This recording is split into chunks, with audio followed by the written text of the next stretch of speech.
Our news is brought to you by Alive. Believe in best. Good evening, Bahamas. Coming up tonight, the Free National Movement rallies up in 8 Mile Rock. The move BPL is making to power up the Family Islands. A former health minister weighs in on how the pandemic is being managed. The BPSU explains what's next as it awaits a resolution with government. Plus, Disney's Lighthouse Point moves past the environmental assessment stage. We'll tell you what that means.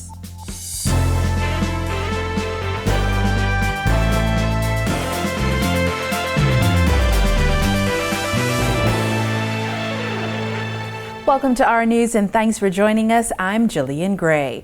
Topping news tonight, Prime Minister Dr. Hubert Minnis laid out plans for Grand Bahama and took jabs at the Progressive Liberal Party last night as the Free National Movement took its drive-in rally to 8 Mile Rock. We believe in our country and we know what is best.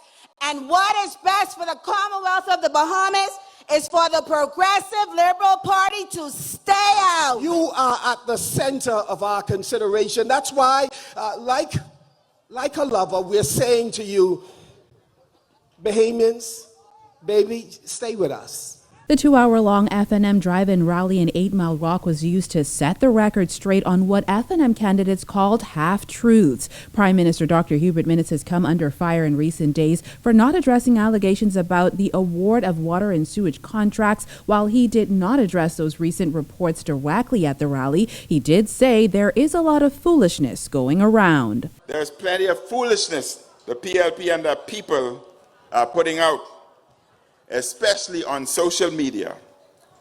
They are trying to distract you from the truth of who Brave is and who they are.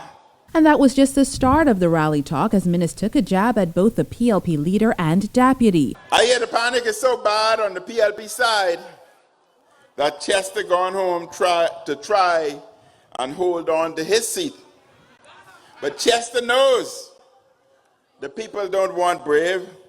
So Chester is hoping that Brave will lose so he could become PLP leader. But we have a little surprise for Chester too. The Exumers in Ragged Island go in red with Jennifer Isaacs Dotson. The Prime Minister also laid out plans for a housing program, a master development for West and East Grand Bahama, and the creation of a partnership with UB North to bring about a tech hub. He stopped short of making a big announcement, which he says will come just before Election Day. Just before election, I will announce a big surprise for our young people. I want you all to listen for that surprise, because that surprise will guide your future. The 5 FNM candidates also rolled out what they would do if elected. A child abuse hotline, crime watch initiative in partnership with the Royal Bahamas Police Force, establishing a homeless center. We have a lot of homeless around Grand Bahama. And I'm telling you, they are our families. You are at the center of our consideration. Stay with us. We mean you well. Even at times where our tune may be wrong, we mean you well. East Grand Bahama candidate Kwesi Thompson promised that Grand Bahama is coming back with the biggest economic boom it has seen in decades. All they showing up to do now is criticize. But where were they when Peter, Pakisha, Iram, Michael, Wellborn, and myself were out distributing food, generators, water, building materials? Where were they? We were with you during the storm, after the storm, and we will not leave you now. Bahamas Power and Light has developed an indemnity agreement that will allow landowners who may not have clear ownership or title to their properties the ability to have electricity run to their homes. According to Chairman Donovan Moxey, the country's poor land registry and in some cases commonage or crown land has created a problem for Family Islanders in the past. The company has been slammed with lawsuits for giving electricity to people whose land rights are blurred. However, Moxey says this new agreement protects BPL and allows customers to be connected. With generation property, if you will, as well. And quite a number of these properties haven't been fully demised by the owners or the inheritors of the property. And so what's happened in the past is that BPL sometimes would deliver electricity to maybe one or two family members who may build on the property. And then a few years later, you may have family members that may look at how the electricity provided and indicate that because the electricity now is on their land in terms of the wires or the poles, they then come and they take BPL to court. It is clear to the customer that if the questions ever arise around the use of the land in order to deliver electricity to them, then they would need to indemnify BPL. Moxie adds hundreds of customers in the Family Islands will now be able to get connected to BPL's grid. We expect quite a number of interest because I field a number of calls and emails that come to me personally from individuals, from community leaders, from local government regarding getting persons connected to the grid. And until now, our hands essentially have been tied. You have a number of folks that have built structures and they literally have to power using their own generators. And again, that's Family Island life for the most part. I mean, obviously, we'd like to bring electricity to all customers as quickly as we can. And this is what is going to allow for that. The government's new vaccination policy for cruise ship passengers became mandatory on Friday, despite the administration placing tighter COVID-19 restrictions on cruise ship passengers. A top Pan American Health Organization official is cautioning the Bahamas to proceed with caution. Jasmine Brown reports. Officials from the Pan American Health Organization have not been shy about warning countries to proceed with caution when it comes to the cruise ship industry. So when asked by our news about the government's decision to implement a vaccination policy for cruise ship passengers, Dr. Enrique Perez said this. It's very relevant, not only for the Bahamas, but also for all the Caribbean countries related with the cruise business. We are aware of the pressure that the pandemic is posing on the tourism industry and in the national economies also, that depends on tourism, as well as the efforts that the cruise lines to establish preventing and mitigation measures on board the vessels. He says what must also be taken into consideration is the fact that COVID cases are soaring in the majority of countries in the Americas and vaccination rates remain low. PAHO reported on Wednesday that only 1 in 4 people in the Americas is vaccinated. So also we have to consider that similarly that the present evolution of the spread of the virus across the Americas, right? The director just talked about that and Dr. Jarvis as well. The unknowns related to the impact of the COVID-19 vaccines on the transmission of the virus. And as well, the challenges related to accessing the vaccines and all the rolling out in most countries in this region. So consequently with this, all the attempts to reopen the ports to cruise ships, it is imperative to act with extreme caution. During his national address last month, Prime Minister Dr. Hubert Minnis said that cruise ships heading to the Bahamas won't be allowed into local ports, including private islands, if there are any unvaccinated passengers on board, except those 12 and younger or those with a medical excuse. The new rule took effect on September 3rd and extends through November 1st. Tourism Minister Dionisio de Aguilar has described it as a cautiously wise move. Meantime, Dr. Perez says it is important that countries tailor their plans. He says the World Health Organization is in the process of updating its own plan and will address vaccinated travelers. The update version of the document will be along the line of the national authorities in countries of destination may consider implementing a customized approach, if I call it that way, to public health measures, accepting from SARS-CoV-2 testing and or quarantine of requirements international travelers who are fully vaccinated. And when we mean fully vaccinated is the person that have received the last recommended dose of a vaccine against COVID-19 listed by WHO for emergency use or approved by a stringent regulatory authority 2 weeks or period of to traveling. Reporting for our news, I'm Jasmine Brown. A former health minister is slamming the Minnis administration's handling of the pandemic. Dr. Marcus Bethel says the COVID situation should have been addressed more aggressively and effectively early on. Bethany McDermott has that. Poor planning is to blame for the worsening COVID situation in the Bahamas, according to former health minister Dr. Marcus Bethel. This matter was underfunded, under-resourced with respect to the medical personnel.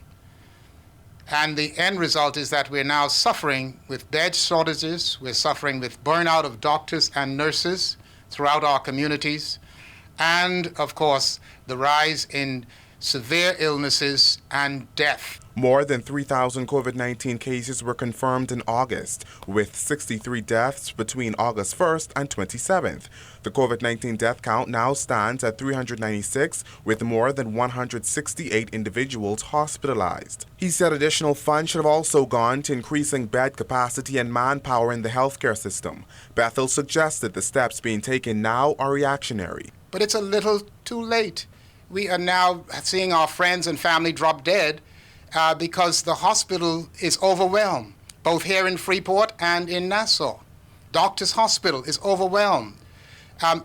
You see, in medicine, prevention is better than cure. You've heard that 1,000 times in your lifetime, and that is true. This matter should have been addressed more effectively and aggressively in the earliest stages. During the SARS outbreak in 2003, Bethel said the then Christie administration had contingency plans and resources in place. Fortunately, no cases were found in country. He hit back at critics who may feel he has no experience dealing with a worldwide crisis. You're always going to have people who will find reason to demean or diminish what is being said. What I am saying is, no matter what the problem is facing the Ministry of Health, adequate planning is necessary. Yes, the circumstances are different, but if you have adequate planning, you have a more effective approach to executing what is necessary. Reporting for Our News, I'm Bethany McDermott. The relationship between the Public Service Union and the government is frigid, according to President of the Bahamas Public Service Union, Kimsley Ferguson.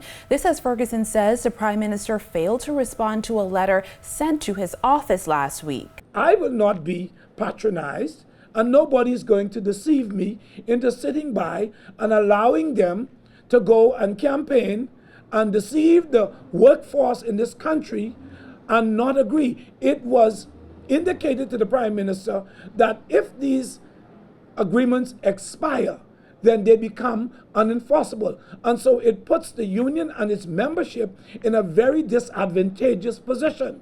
And so I want to appeal to public servants everywhere. Stand by for the clarion call from your captain, because a stance must be taken in this regard. Last week, Ferguson told our news team that they were at an impasse after a meeting with cabinet proved to be no fruitful at all. Ferguson suggested the government use the August 23rd meeting as a political tactic instead of as a means to settle long-standing issues. He penned a letter to the Prime Minister warning that failure to respond by last Monday would result in the union taking steps to defend its members. Ferguson says so far there has been no response from the government, and now the union is planning its next move, one he says the government will not like. I want to appeal to public servants across the length and breadth of the Bahamas. We need to collect ourselves, because this particular administration has totally disregarded the workers of this country. When we look at the budget that was submitted and passed, there was no allocation for increases for public servants. I am very concerned that should this administration be reelected, that the workers of this country would be oppressed. That, in my view, is substantiated by the behavior of the government. Still to come on Our News, how the PLP is focusing on safety on the campaign trail. The PM outlines the next steps for Disney's Lighthouse point, and action. Young actors take the spotlight. We'll tell you how when Our News returns.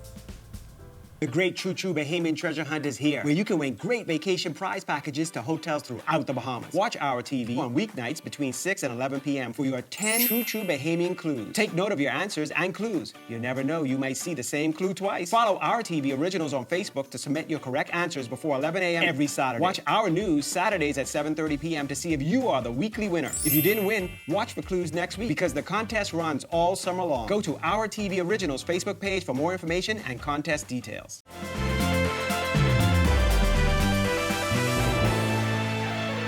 You're watching Our News. Welcome back. It seems Disney's $400 million investment in a cruise terminal and island getaway at Lighthouse Point is moving ahead, as Prime Minister Dr. Hubert Minnis revealed that the development has moved past the environmental assessment phase. Dr. Minnis gave the update on the rally stage in South Eleuthera earlier this week. The project is in its very final stage by the government. The developers have completed the environmental impact assessment, and the environmental management plan is now being reviewed by the Department of Environment Protection and Planning. According to Minnis, once the environmental management plan is complete, the government will move to the groundbreaking ceremony. An independent third-party review of the environmental management plan is being carried out by the international firm Black & Veatch. The environmental impact assessment and the environmental management plan are being carried out with great care and diligence at a cost of approximately $6 million. And once the environmental management review process is completed, Disney and the government will proceed to a groundbreaking ceremony. He promised Eleuthera residents that while the workforce on the project will be 80% Bahamian, the majority will be from Eleuthera. The general contractor has already been hired. I am advised that Disney is already in discussions with Bahamians on Eleuthera and other Bahamian companies to participate in the project through subcontracts, outsourcing services, and employment. The heads of agreement between the government and Disney require, now listen to this, the heads of agreement require that 80% of the labor force must be Bahamians. While environmentalists continue to express their shock and dismay at the multi-million-dollar project at Lighthouse Point has made thus far. Christina Dragovich has more. And as a corporation that talks about climate solutions and being aware of the environment, they're doing a very poor job in the Bahamas. Re-Earth Executive Director Sam Duncombe lashing out at Disney and the government for moving forward with plans for the multi-million-dollar Disney Lighthouse Point project on Eleuthera. Disney plans to put a commercial cruise port at Lighthouse Point, an area once proposed to fall under marine protected areas in the country. Duncombe says the environmental impact assessment, which Disney says took years to put together, is lacking key information. There's no study on bonefish. There's no study on grouper. There's endangered corals right off the coast from Lighthouse Point that essentially are going to be killed.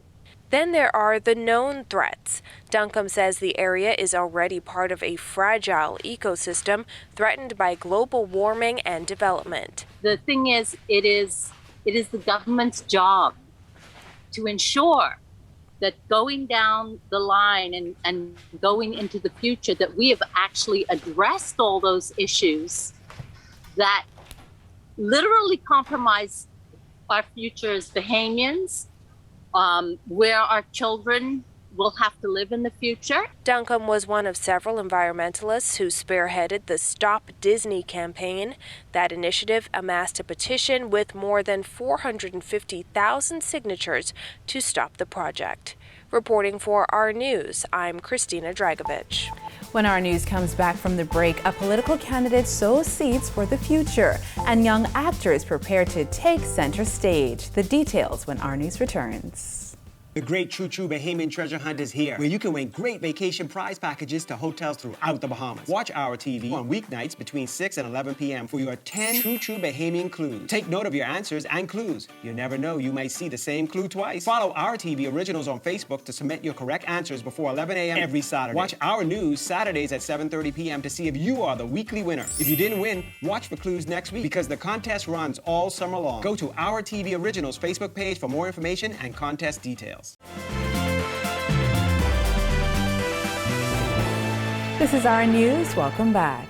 There are just under 2 weeks left until the September 16th general election, and campaigns are in full swing. But with high numbers of COVID cases confirmed daily, parties have scaled back on mass rallies. The Free National Movement has shifted gears to drive up rallies, while the Progressive Liberal Party chairman Fred Mitchell says the party will continue with holding off on any sort of rallies for now. Well, the leader of the party has said for the moment he wants to put that idea on hold because we're very concerned about the fact that we are going to contribute in some way to the spreading of the COVID virus, which is already out of control. We think the Prime Minister has been absolutely irresponsible, standing up in his red jacket, dancing the jig, while people can't get in the hospitals and while people are dying and gasping for breath. It's just simply irresponsible. Some health professionals express concern over the effect the general election could have on already high COVID numbers in the country. As we get closer to Election Day, Mitchell says the PLP will be guided by the advice of health experts before it makes any decision on in-person events. We know that our supporters want to hear our voices. We're trying to work with the medical people and the science people to see whether this can be done responsibly. And once that is done before the general elections, you will hear our voice in some kind of mass operation. But this question of gathering people in masses, we have to be very careful and responsible as an organization in that way.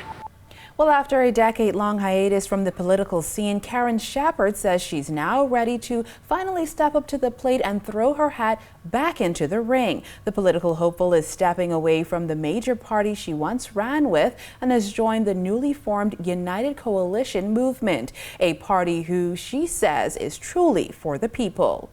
The reason I think that I'll be good for office is because I have a lot to contribute with respect to my platform, which is agriculture, women's rights, and also being able to speak on behalf of the people in the constituency that I would represent.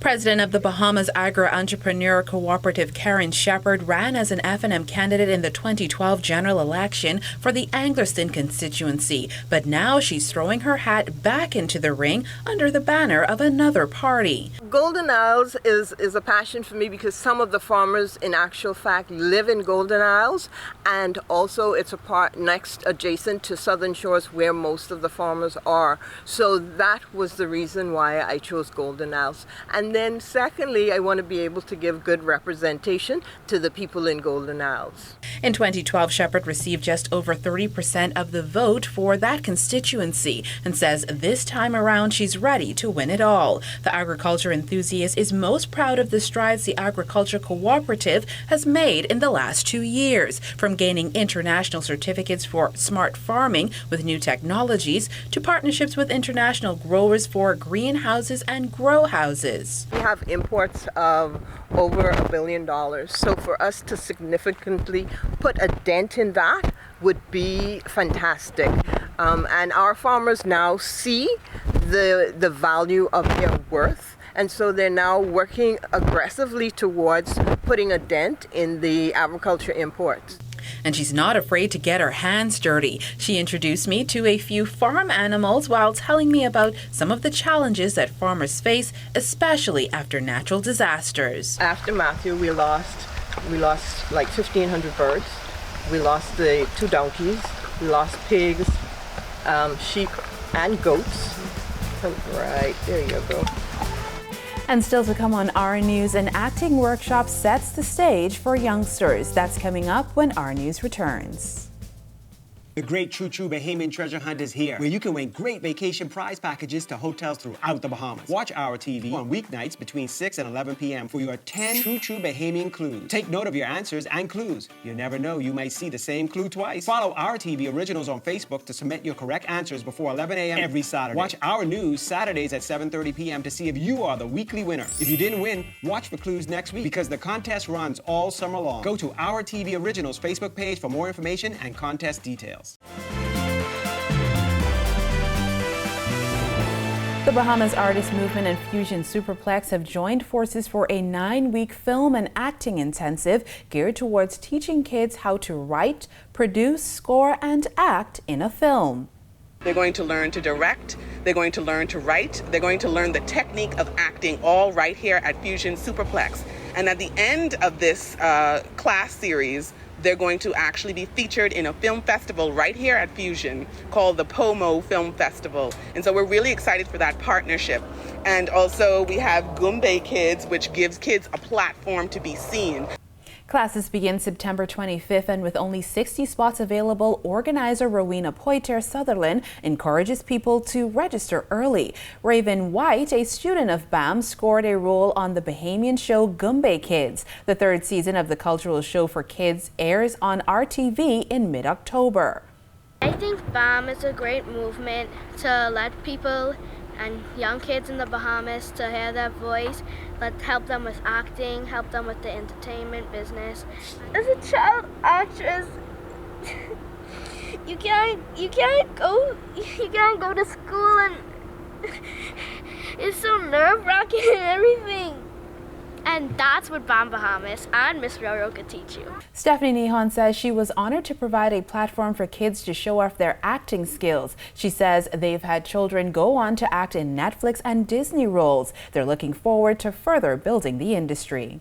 So we're definitely so excited to see all these little kids that are interested in both sides of the camera too. Like, you'll see them acting, but they're also, like, you know, asking questions about the camera and interested on the production side. And you can see our industry will continue to build and thrive if we get to that point. Thanks so much for joining us for our news tonight. On behalf of our entire team, I'm Jillian Gray. Do have a wonderful evening.